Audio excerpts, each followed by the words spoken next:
Study Section 2: Educational Management and its Functions.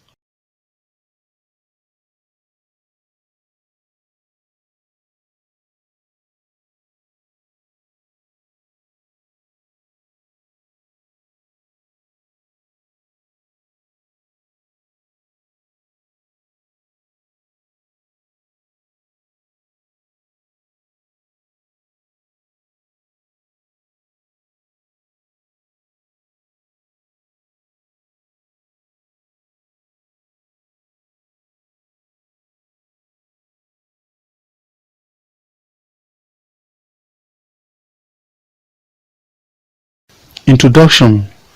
In the last study session, we have successfully treated the concept of management. I believe by now you should be able to define management as a noun, a discipline, and as a process. You may need to go over the summary of Lecture 1 to refresh your memory. This is necessary because we are going to build this lecture on our previous knowledge. Therefore, in this session, we shall link education with management, that is, educational management. The definitions of educational management and its function or processes will be discussed. Learning outcomes for study session 2. At the end of this study session, you should be able to discuss educational management, explain educational management processes, discuss nature of education management. Educational management. It is important to note that both the terms administration and management are used interchangeably as the two words bear similar meanings. The process of administration is also the same as the process of management.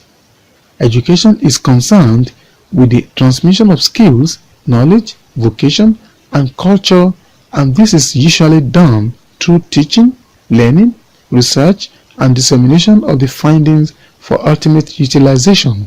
In this view, Bosa, 1998, in Eneseto et al. Pointed out that educational administration should logically involve arranging and using human and material resources and performances available for education for the transmission of skills, knowledge, vocation, and culture through efficient teaching, learning, research, its dissemination, and utilization for a better society. Kremin, 1976, defines education as the deliberate, systematic, and sustained effort to transmit, evoke, or acquire knowledge, attitudes, values, skills, or sensibilities, as well as any outcome of that effort. We can infer from this definition that education includes all experiences, meaning that education transcends the four walls of a classroom. In a related study, Castle 1976 defines it as what happens to us from the day we are born to the day we die. This implies that education takes place on a daily basis until one dies. Box 2.1 Definition of terms. Education is a systematic process through which a child or an adult acquires knowledge, experience, skill, and sound attitude. Education is the provision of a series of learning experiences to students in order to impart knowledge, values, attitudes, and skills with the ultimate aim of making them productive members of society. Educational management. The process of planning, organizing, directing, and controlling the activities of an institution by utilizing human and material resources so as to effectively and efficiently accomplish functions of teaching, extension, work, and research. Needs of educational management. Policy at the national level focuses on social, economic, and cultural development. The best means to achieve the development in these spheres is through human resource development and education. There have been tremendous advances in the field of technology. This is made available to society only through education. Thus, the knowledge of 1. Educational management theories, principles, concepts, techniques, skills, and strategies when applied to education will bring about effective and efficient functioning of educational institutions. 2. Scientific and systematic management of educational institutions is necessary to bring about qualitative changes in the educational system. 3. Educational management is required to manage and create institutions of excellence like IIT, IIM, etc., so that the vast majority of students can benefit from such specialized training. 4. Knowledge of educational management is also required so that we can use our scarce and dwindling resources for education in the most effective and efficient manner. 5. Knowledge of educational management is also necessary to train the present teachers to learn and run educational institutions professionally, as basic courses like BEd, MEd do not prepare teachers to become managers. Importance of educational management. The study of educational management is important as 1. It includes the study of various theories of management science which define and describe the roles and responsibilities of the educational management and develop managerial skills. 2. It includes the study of educational planning at macro levels, its goals, principles, approaches, and procedures. At a micro level, it helps in understanding and facilitates institutional planning and educational administration. 3. Helps in decision making and problem solving, communication, and managing information and building effective teams. 4. Helps in planning of co-curricular activities, academics and preparation of timetable. 5. Helps in the maintenance of school records, evaluating students' achievements. 6. Financing and budgeting of the institution. Objectives of educational management. The following are the objectives of educational management. 1. To develop an understanding of the concept of educational management. 2. To develop an understanding of the various functions of an educational institution. 3. To develop an understanding of the roles and functions of an educational manager. 4. To develop an understanding of the essential components of democratic classroom management. 5. To develop an awareness of the various structure levels of educational management. 6. To develop an awareness of the characteristics of quality institutions. 7. To sensitize the students towards effective management of human and material resources. 8. To develop an appreciation of the role of various administrative authorities in maintaining quality of educational institutions. Educational management processes or functions. Having understood what educational management is all about, we shall proceed to discuss educational management processes or functions, and these are planning, organizing, staffing, directing, coordinating, reporting, budgeting. Planning. This is fundamental for every educational manager. It is a process of preparing a set of decisions for future action. It is a kind of organized foresight as well as attempting to control the event.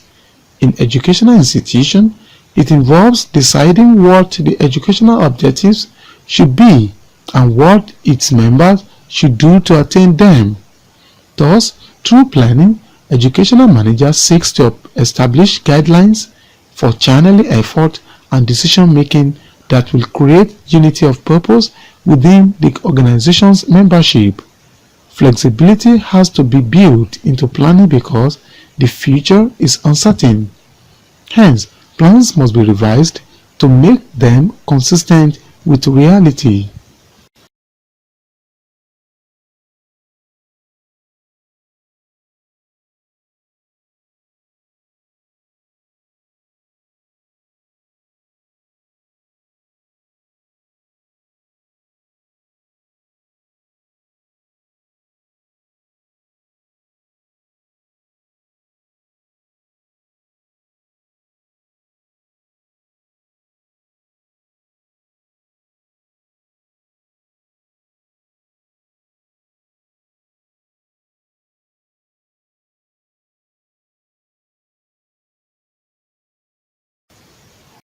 Staffing.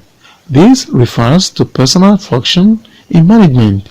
It involves recruitment, placement, welfare, compensation, and staff development.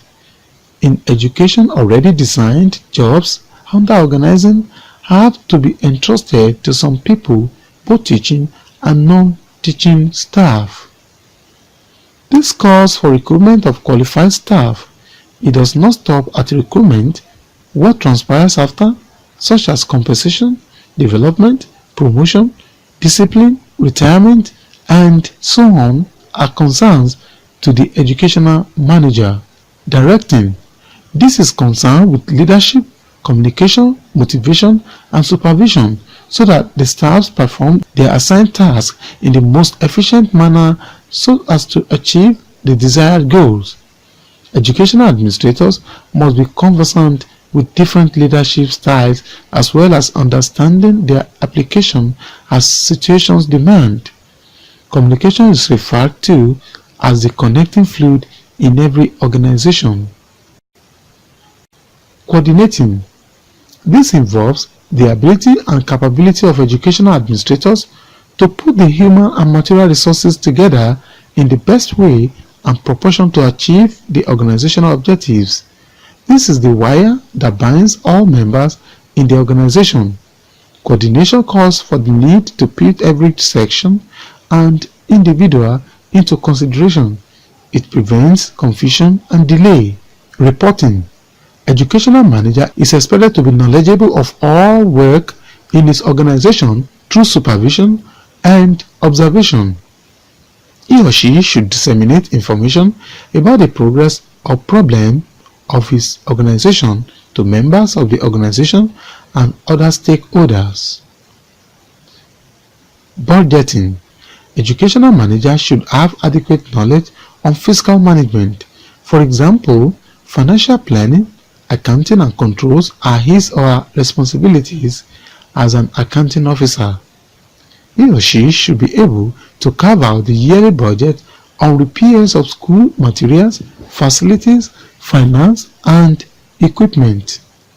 Though there may be designated staff known as accountant or bursar in educational institutions or settings, the education manager as chief executive officer will be responsible for any financial misconduct. Therefore, his or her knowledge of accounting will help in supervisory role.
Eight, education is life. Life without education is meaningless and like the life of a beast. Every aspect and incident needs education for its sound development. 9. Education is a continuous reconstruction of our experiences based on the definition of John Dewey. Education reconstructs and models our experiences towards a socially desirable way. 10. Education helps in individual adjustment. Through the medium of education, human being learns to adjust himself with his friends, class fellows, parents, relations, neighbors, and teachers, etc. 11. Education is a balanced development. Education is concerned with the development of all faculties of the child. It performs the functions of the physical, mental, aesthetic, moral, economic, spiritual development of the individual so that the individual may get rid of his animal instinct by sublimating the same so that he becomes a civilized person. 12. Education is a dynamic process. Education is not a static but a dynamic process which develops the child according to changing situations and times. It always induces the individual towards progress. It reconstructs the society according to the changing needs of the time and place of the society. Forms of education. There are three forms of education. These are formal education, non-formal education, informal education. Formal education. This is a form of education that corresponds to a systematic, organized education model, structured and administered according to a given set of laws and norms, presenting a rather rigid curriculum as regards objectives, content, and methodology. This form of education is received in primary, secondary, and tertiary institutions. Non-formal education. It is an educational process that is endowed with flexible curricula and methodology, capable of adapting to the needs and interests of students, for which time is not a pre-established factor but is contingent upon the student's work pace. Examples of non-formal education are correspondence learning, distance learning, and open system. Informal education refers to education outside the standard school setting. It can also refer to various forms of alternative education, such as homeschooling and self-teaching. From the different forms of education discussed above, which one does your current mode of study belong? Summary from Study Section 2. In this study session, you have learned the following. 1. Education is defined as a systematic process through which a child or an adult acquires knowledge, experience, skill, and sound attitude. It makes an individual civilized, refined, cultured, and educated. The forms of education are informal, non-formal, and formal. 2. Educational management. The process of planning, organizing, directing, and controlling the activities of an institution by utilizing human and material resources so as to effectively and efficiently accomplish functions of teaching, extension work, and research. 3. Some of the features of education are: education is a lifelong process, systematic process, development of individual and the society, modification of behavior, purposive, a training, instruction, and direction, life continuous reconstruction of our experiences, helping in individual adjustment and a dynamic process. 4. The needs for educational management, importance, and objectives of educational management are also discussed. 5. Educational management functions and process are also explained in this session. This is the end of Study Section 2. Thanks for listening.